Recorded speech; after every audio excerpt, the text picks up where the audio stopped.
যেখানে জলে সারকার হয়ে যাওয়ার কথা সেখানে আল্লাহর পয়গম্বরকে আল্লাহ কি করে দিয়েছেন, এত চমৎকার ব্যবস্থা করে দিয়েছেন যেন ওঠার জন্য আরাম আয়েশের বড় জায়গা হয়ে গেল। সুবহানাল্লাহ। খালি একবার পরীক্ষা করেছেন তখনও পাস।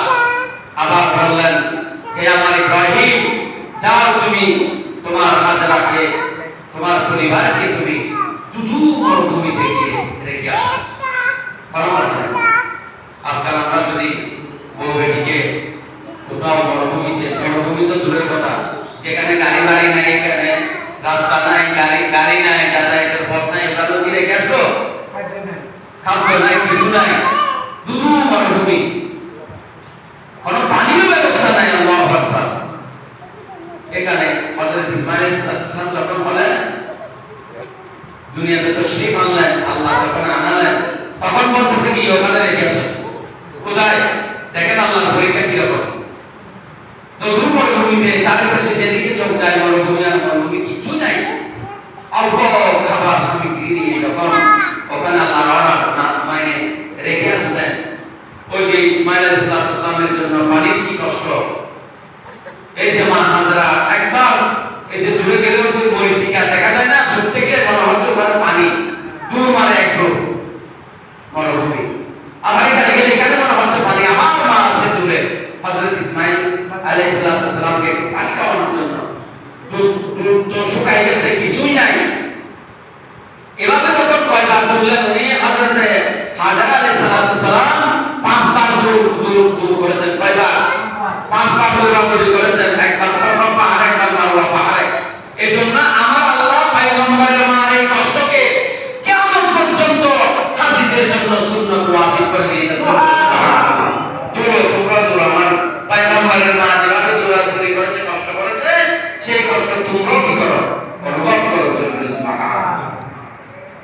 আজকাল পয়গম্বরদের ব্যাপারে, পয়গম্বরদের নামাজের ব্যাপারে অনেক গুলো কথা শোনা যায় না? এগুলো থেকে দূরে থাকবে। আমার মা চৌধুরী হাঁটতেছে, আল্লাহ বলেছেন কি ওই মওলানা মুতাহিরের মা যখন হাঁটছে তোমরাও গিয়ে হাঁটো, বলছে আপনার মা পরিমেল হাঁটতেছে আপনাকে মানুষ করার জন্য। এটা আরেকজনকে অনুসরণ করার জন্য আল্লাহ দিছে। কিন্তু হযরতে ইসমাঈল আলাইহিস সালামের আম্মা জান যখন পানির জন্য দুধু মরুভূমিতে একবার এদিক একবার ওদিক ছুটাছুটি করতেছে, সেটাকে আল্লাহ রাব্বুল ইজ্জত সমস্ত বান্দাদের জন্য কি করে দিয়েছেন? কি করে দিয়েছেন? ওয়াজিব করে দিয়েছেন। ওটা ওয়াজিব। হযরত কিছু ফরজ, কিছু ওয়াজিব, কিছু সুন্নাত, কিছু নফল আছে। এটা হচ্ছে ওয়াজিব। ওয়াজিব মানে আই আলাল ফরজ, ফিকার ভাষা, বুঝছেন?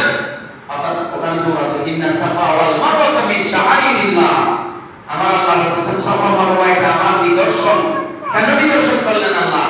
ওই ইসমাঈল আলাইহিস সালামের জন্য মা হাজরা যে পানির জন্য দৌড়াদৌড়ি করতেছে, এই জন্য আল্লাহ এটাকে নিদর্শন বানিয়ে দিয়েছেন।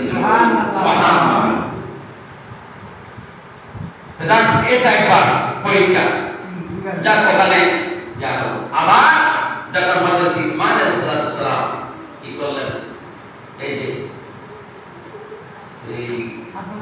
86 বছর 84 বছর বয়সে যখন সেই সন্তান পেলেন, ওই সন্তানটা যখন আবার 7 থেকে 10 বছর হলো, বাবার সাথে একটু হাঁটি বাচ্চা দিয়ে দিক দিক ঘোরাফেরা করে না, আমাদের বাচ্চাদেরকে আমরা কত আনন্দ করি, কত আমার আমল করি বাচ্চাতে গিয়ে। এই মহব্বত দিয়েছেন কে? আল্লাহ। অন্তরের মধ্যে মা বাবার করে। তাহলে আপনি যেভাবে আজকে মহব্বত করতেছেন আপনার ছেলেকে, আপনার মেয়েকে, আপনার নাতিকে দেখে, হ্যাঁ, উনিও তো এরকম মহব্বত শোনার অন্তরেও তো ছিল না? আর আল্লাহর পয়গম্বর এই বয়সে যদি আল্লাহ বলতেছেন, হে ইব্রাহিম, আমি তোমার এই প্রিয় জিনিসকে, আল্লাহ প্রিয় জিনিস বলেছেন, দেখেন তোমার প্রিয় জিনিস আমি কোরবানি চাই।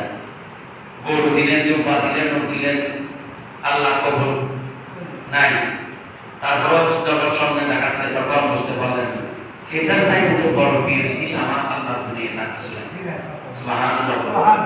ইন্নী আরা ফিল মানাম ইন্নী আযবাহুকা, হে আমার পুত্র, আমি ঘুমের মধ্যে দেখতেছি যে আমি তোমার